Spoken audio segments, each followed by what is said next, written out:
Well, our teachers are leaving every day. They can go south or north and make a third more money, Right. or they can go up to North Carolina where the cost of living is, 70% of what it is here and make the same money and live better. So there's a lot of obstacles for our teachers and our education professionals that they have to overcome. You think, everyone says, "Wow, I want to live in Fort Lauderdale. I want to live in Broward County," but there's a price tag to that. Yeah. Yeah, and we have to work on ways to bring that price tag down. I know you've worked in the affordable housing sector as well, and been we've been working on that a lot, and I think it's a little bit of a cycle sometimes with the affordable housing down here, but I'm not quite sure it's gonna come down again in the short run. The only way it's going to come down is legislatively. Right, The only way that people are gonna, because to build affordable housing does not pay a developer to do that. You right. have to make them do that, and that's the rub, and I think Fort Lauderdale's finally getting it.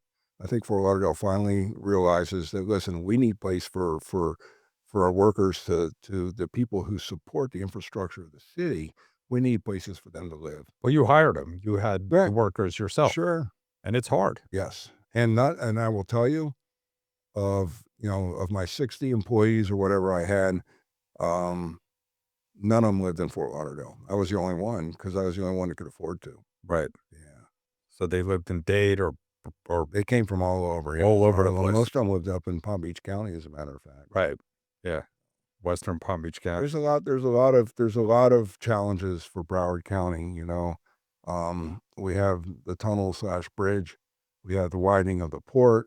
There's a lot of really neat things that can happen or should happen down here. Right. But again, we can't even get the counties and the cities to agree amongst themselves as to what they want to do. So why is the Corps of Engineers going to help us, or the Department of Transportation, when we can't even get our act together locally?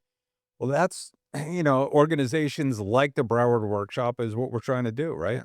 As coming together as a community is super important for us to try to move those things and try to, as jaded as we are sometimes about politics, um, you know, and we've seen it, most of what they do is the everyday trying to run our state and run our county and run our city. And yeah, they got to get elected again. They're trying to get on TV or whatever. They're trying to have their little causes. But for the most part, ordinary citizens can make a difference. Well, I mean, you have to want to educate yourself. Yeah,